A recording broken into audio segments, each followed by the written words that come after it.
Assalamualaikum warahmatullahi wabarakatuh. Selamat pagi semuanya. Saya Fauzan Hajim Tanjung dari Winsu KPIC semester 5.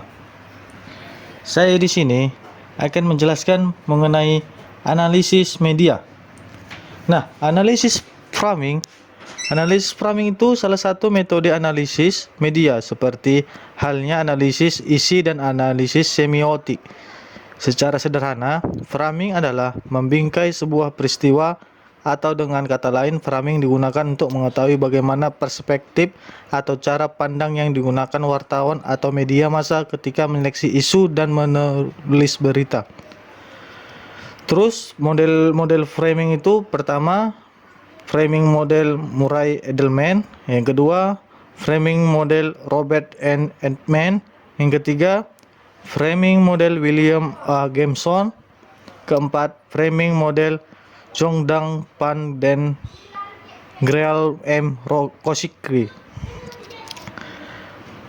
Terus framing model Murray Edelman itu mensejajarkan framing sebagai kategorisasi. Kategorisasi dalam pandangan Edelman merupakan abstraksi dan fungsi dari pikiran. Terus framing model Robert Edelman. Konsep framing oleh Edelman digunakan untuk menggambarkan proses seleksi dan menonjolkan aspek tertentu dari realitas oleh media. Terus yang ketiga, framing model William A. Gibson. Menurut Gibson, fungsi framing adalah untuk menghubungkan wacana yang ada di media dengan pendapat umum yang sedang berkembang mengenai suatu peristiwa yang terjadi. Yang keempat, framing model Zhongdang Pan. Analis framing mencoba untuk membangun sebuah komunikasi bahasa, visual, dan pelaku dan penyampaian kepada pihak lain, atau menginterpretasikan dan mengklarifikasikan informasi baru. Terus proses analisis framing, framing building atau bangunan bingkai frame. Terus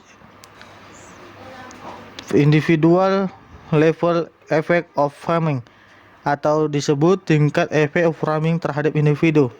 Terus frame setting, pengkondisian framing. Terus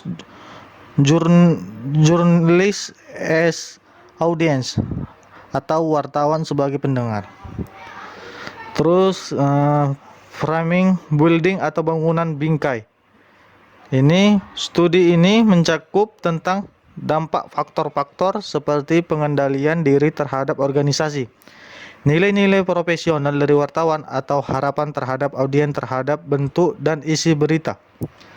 Terus frame setting itu adalah proses kedua yang perlu diperhatikan dalam framing sebagai teori efek media adalah framing setting. Terus yang ketiga, individual level effect of framing atau disebut tingkat efek framing terhadap individu. Tingkat pengaruh individual terhadap seseorang akan membentuk beberapa variabel perilaku, kebiasaan, dan variabel kognitif lainnya. Terus jurnalis as audience atau wartawan sebagai pendengar.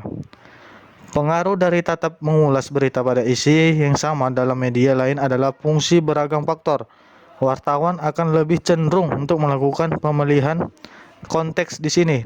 Diharapkan wartawan dapat berperan sebagai orang yang mendengarkan analisa pembaca sehingga ada timbal balik ide.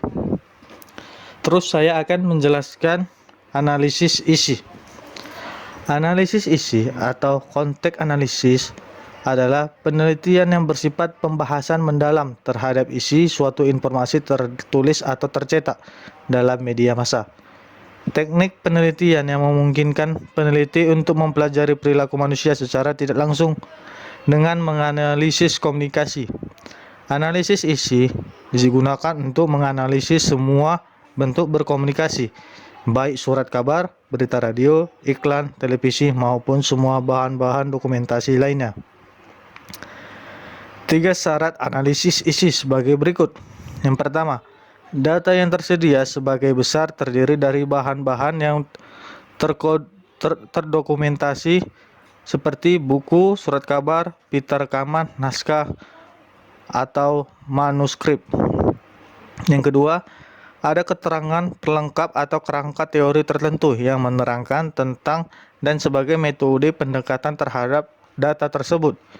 Yang ketiga, peneliti memiliki kemampuan teknis untuk mengolah bahan data-data yang dikumpulkan karena sebagian dokumentasi tersebut bersifat sangat khas atau spesifik. Terus saya akan menjelaskan perbedaan antara analisis isi dengan metode peneliti yang lain. Analisis isi adalah sebuah metode yang tak mencolok. Terus yang kedua, analisis isi menerima bahan yang tidak terstruktur karena lebih leluasa memanfaatkan bahan tersebut dan ada sedikit kebebasan untuk mengelola dengan memanggil beberapa informasi. Yang ketiga, analisis isi peka konteks hingga dapat memproses bentuk-bentuk simbolik. Keempat, analisis isi dapat menghadapi sejumlah besar data. Terus, metode analisis isi konteks atau konteks analisis. Langkah-langkah analisis isi sebagai berikut. Yang pertama itu menentukan tujuan. Yang kedua, mendefinisikan istilah-istilah. Yang ketiga, mengkhususkan unit analisis. Yang keempat, menentukan data yang relevan. Kelima, mengembangkan rasional. Keenam, mengembangkan rencana sampling. 7, merumuskan kategori-kategori. 8, menguji reliabilitas dan validitas. 9, menganalisa data. Kelebihan dan kekurangan analisis isi. Kelebihannya itu tidak dipakainya manusia sebagai objek peneliti, sehingga analisis isi biasanya bersifat non-reaktif karena tidak ada orang yang diwawancarai, diminta mengisi kuesioner ataupun yang diminta datang ke lab. B. Biaya yang dikeluarkan lebih murah dibandingkan dengan metode yang lainnya dan sumber data mudah diperoleh. C. Analisis isi dapat digunakan ketika peneliti survei lainnya tidak dapat dilakukan. Terus kekurangan analisis isi. Yang A itu kesulitan menentukan sumber data. Yang B, analisis isi dapat dipakai untuk menguji hubungan antar variabel, tidak dapat melihat sebab akibat, hanya dapat menerima kecenderungan. C. Analisis isi hanya meneliti pesan yang tampak. Sesuatu yang disembunyikan dalam pesan bisa lepas dari analisis isi. Terima kasih. Sekian penjelasan dari saya, Pojan Hajim ingin pamit. Assalamualaikum warahmatullahi wabarakatuh.